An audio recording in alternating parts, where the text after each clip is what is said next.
Luke 19. And Jesus entered and passed through Jericho. And behold, there was a man named Zacchaeus, which was the chief among the publicans, and he was rich. And he sought to see Jesus, who he was, and could not for the press, because he was little of stature.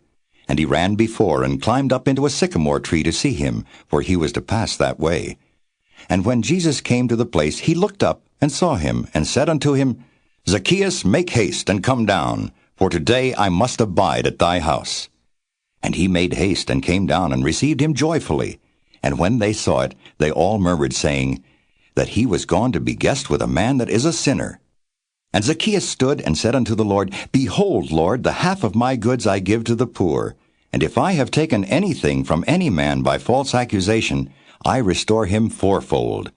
And Jesus said unto him, This day is salvation come to this house, forsomuch as he also is a son of Abraham. For the Son of Man is come to seek and to save that which was lost. And as they heard these things, he added and spake a parable, because he was nigh to Jerusalem, and because they thought that the kingdom of God should immediately appear. He said therefore, A certain nobleman went into a far country to receive for himself a kingdom, and to return. And he called his 10 servants, and delivered them 10 pounds, and said unto them, Occupy till I come. But his citizens hated him, and sent a message after him, saying, We will not have this man to reign over us. And it came to pass that when he was returned, having received the kingdom, then he commanded these servants to be called unto him, to whom he had given the money, that he might know how much every man had gained by trading. Then came the first, saying, Lord, thy pound hath gained 10 pounds. And he said unto him, Well, thou good servant, because thou hast been faithful in a very little, have thou authority over 10 cities. And the second came, saying, Lord, thy pound hath gained 5 pounds. And he said likewise to him, Be thou also over 5 cities. And another came, saying, Lord, behold, here is thy pound, which I have kept laid up in a napkin. For I feared thee, because thou art an austere man. Thou takest up that thou layest not down, and reapest that thou didst not sow. And he saith unto him, Out of thine own mouth will I judge thee, thou wicked servant.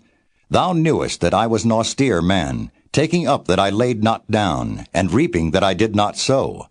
Wherefore then gavest not thou my money into the bank, that at my coming I might have required mine own with usury?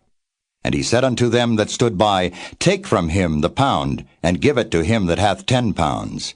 And they said unto him, Lord, he hath 10 pounds. For I say unto you, that unto every one which hath shall be given, and from him that hath not, even that he hath shall be taken away from him.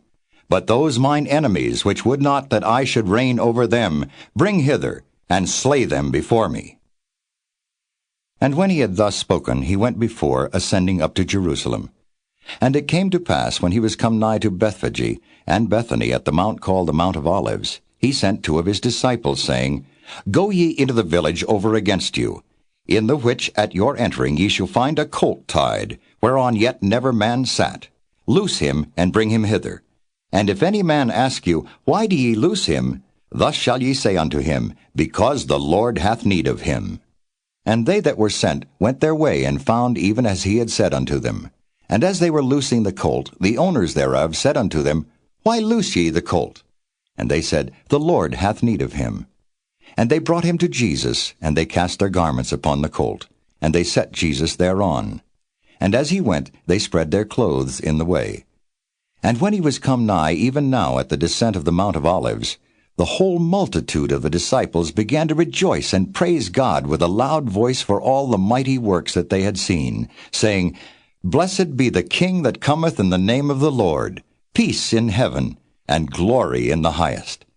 And some of the Pharisees from among the multitude said unto him, Master, rebuke thy disciples. And he answered and said unto them, I tell you that if these should hold their peace, the stones would immediately cry out.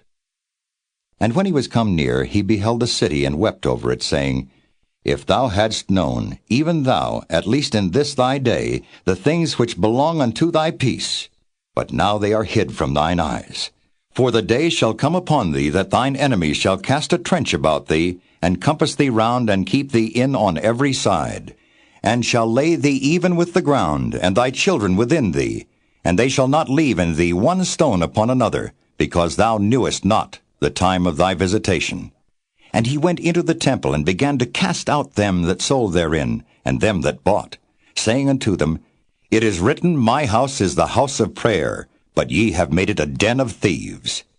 And he taught daily in the temple. But the chief priests and the scribes and the chief of the people sought to destroy him, and could not find what they might do, for all the people were very attentive to hear him.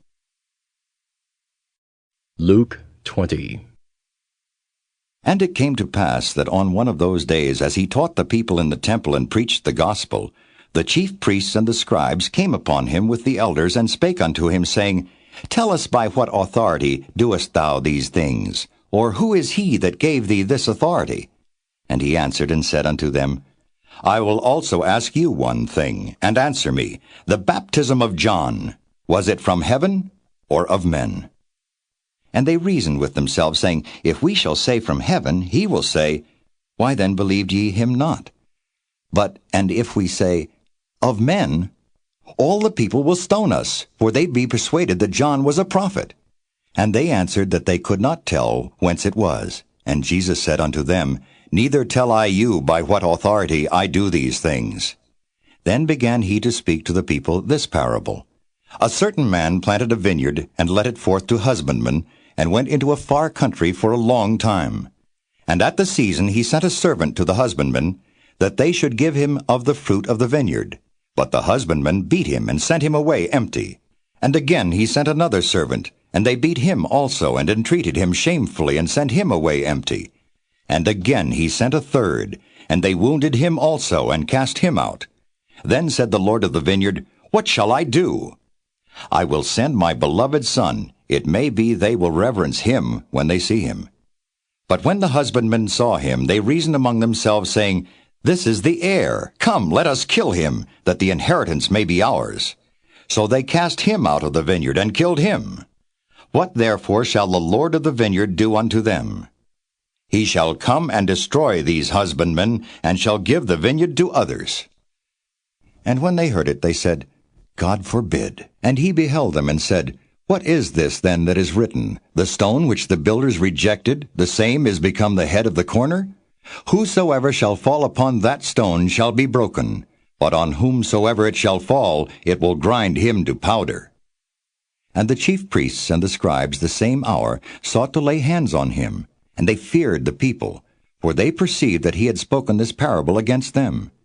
And they watched him, and sent forth spies, which should feign themselves just men, that they might take hold of his words, that so they might deliver him unto the power and authority of the governor. And they asked him, saying, Master, we know that thou sayest and teachest rightly, neither acceptest thou the person of any, but teachest the way of God truly. Is it lawful for us to give tribute unto Caesar, or no? But he perceived their craftiness, and said unto them, Why tempt ye me? Show me a penny. Whose image and superscription hath it? They answered and said, Caesar's. And he said unto them, Render therefore unto Caesar the things which be Caesar's, and unto God the things which be God's. And they could not take hold of his words before the people, and they marveled at his answer, and held their peace. Then came to him certain of the Sadducees, which deny that there is any resurrection. And they asked him, saying, Master, Moses wrote unto us, If any man's brother die having a wife, and he die without children, that his brother should take his wife, and raise up seed unto his brother. There were therefore 7 brethren, and the first took a wife, and died without children. And the second took her to wife, and he died childless. And the third took her, and in like manner the 7 also, and they left no children, and died. Last of all the woman died also. Therefore, in the resurrection, whose wife of them is she? For 7 had her to wife. And Jesus answering said unto them, The children of this world marry, and are given in marriage. But they which shall be accounted worthy to obtain that world, and the resurrection from the dead, neither marry nor are given in marriage. Neither can they die any more, for they are equal unto the angels, and are the children of God, being the children of the resurrection. Now that the dead are raised, even Moses showed at the bush, when he calleth the Lord the God of Abraham, and the God of Isaac, and the God of Jacob. For he is not a God of the dead, but of the living, for all live unto him. Then certain of the scribes answering said, Master, thou hast well said. And after that they durst not ask him any question at all. And he said unto them, How say they that Christ is David's son? And David himself saith in the book of Psalms, The Lord said unto my Lord, Sit thou on my right hand, till I make thine enemies thy footstool. David therefore calleth him Lord. How is he then his son? Then in the audience of all the people he said unto his disciples, Beware of the scribes, which desire to walk in long robes, and love greetings in the markets, and the highest seats in the synagogues, and the chief rooms at feasts, which devour widows' houses, and for a show make long prayers. The same shall receive greater damnation.